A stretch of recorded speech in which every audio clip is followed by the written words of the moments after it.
გამარჯობა მეგობრებო, ამ ვიდეოში მინდა გაჩვენოთ ნათელი მაგალითი იმისა,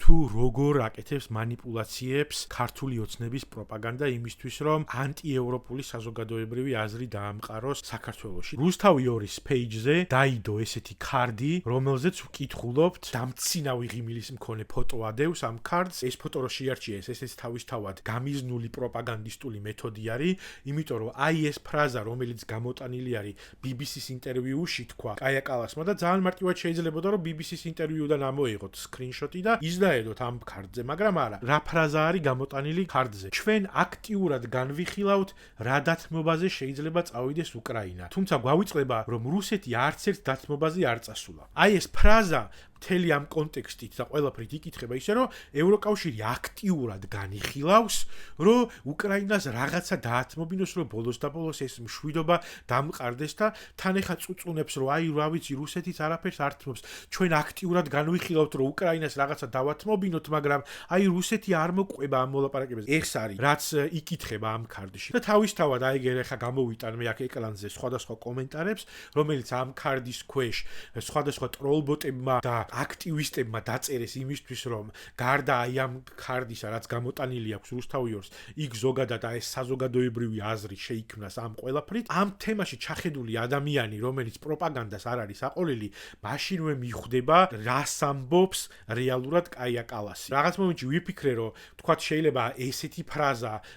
რაღაცნაირად ეთქვა მაგრამ ტონი სხვანაირად იკითხება ქარდზე მაგრამ ესეც კი არ უთქვამს სინამდვილეში მისი ნათქვამი შეცვალეს არათუ ტონის მხრივ გამოიტანეს манипуляციურად არამედ ნათქვამიც კი შეცვლილი არის და წყვილი წერია ამ ქარდზე იმიტომ რომ მე გადავედი და ვიპოვე BBC-ის ინტერვიუ რომელშიც აი ამ ფრაზას ამბობს კაია კალასი და მოდი ეხლა ვნახოთ რას ამბობს ის No, this is exactly the trap that Russia wants us to walk into. I mean, the discussion all about what Ukraine should give up, what is the concessions that Ukraine is willing to do, whereas we are forgetting that Russia hasn't made one single concession, and they are the ones who are the aggressor here. They are the ones who are brutally attacking another country and killing people there. ანუ რას ამბობს რომ ესე იგი რუსეთს უნდაო რომ ამ მახეში ჩაგვითრიოსო და ლაპარაკი მუდმივად მიდის იმაზე უკრაინა რა დათმობებზე უნდა წავიდესო მაგრამ ამ დროსო გვავიწყდება რომ რუსეთი არის აგრესორი და ის ვინც ხალხს ხოცავსო ანუ რუსეთის მიერ დაგებული მახე არის უკრაინის მხრიდან დათმობებზე საუბარი აი ამას ამბობს კაია კალასი და უნდა რომ აი ამ მახეში ჩაგვითრიოს და დაგვავიწყოს ის რომ თვითონ არის აგრესორი და თვითონ არანაირ დათმობაზე არ მოდისო აი ამას ამბობს ეს ხალი და რუსთავი 2-მა ჯერ ერთი გადააკეთა მისი ნათქვამი ეს ხალი ამბობს it's all about talking this ანუ სულ მუდმივად ამაზე მიდის ლაპარაკი და ამითი მახეს გვიგებს რუსეთიო და რუსთავი 2-მა მოგვაწოდა ეს ფრაზა ისე რომ თითქოს ევროკავშირი აქტიურად განიხილავს რომ რა დაათმობინოს ეხა უკრაინას გესმით და აი ამითი ქმნის